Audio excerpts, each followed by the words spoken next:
In today's video, I'm going to teach you how to use the new present feature for slide decks in Notion. Start by opening Notion and go into your main dashboard. I'm assuming you're already logged in, so once you're in, head over to the left sidebar and open the page called Q2 Product Launch Plan. This is the page we're going to turn into a clean slide-style presentation. Once the page is open, look for the Goals heading. Click just above it so your cursor is sitting on a blank line. Now type three dashes, one at a time, dash, dash, dash. Notion will automatically turn that into a horizontal divider. This divider is what helps split your page into separate presentation sections.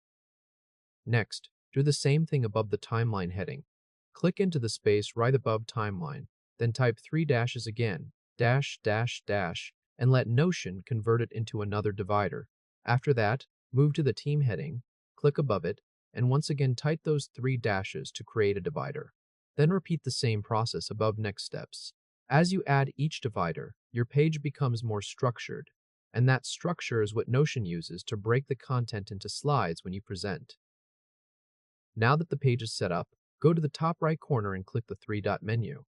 From that drop-down, choose Present. As soon as you click it, Notion switches into full screen presentation mode. You'll begin on the title slide first, so take a moment to review how it looks. From here, use the right arrow key on your keyboard to move forward through the presentation. Each section separated by those dividers now appears as its own individual slide, which makes a regular Notion page feel much more like a proper deck. If you want to revisit an earlier section, press the left arrow key to go back. This is helpful when you're rehearsing or checking the flow of your content before sharing it with others. When you're done presenting, press the Escape key. That takes you out of presentation mode and returns you to the normal editing view of your Notion workspace.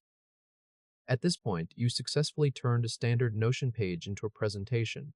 If this helped, hit like and subscribe for more quick tutorials. The nice part is that you can keep customizing the page however you want. You can edit the content, adjust headings, or refine each section, and those changes will automatically show up the next time you use present mode. Back in your account, you'll still see the same Q2 product launch plan page in its normal workspace view, but now it's ready to function as both a document and a slide deck whenever you need it. That's pretty much it. Go ahead and try it now, and you've successfully used the new present feature for slide decks in Notion. Congratulations!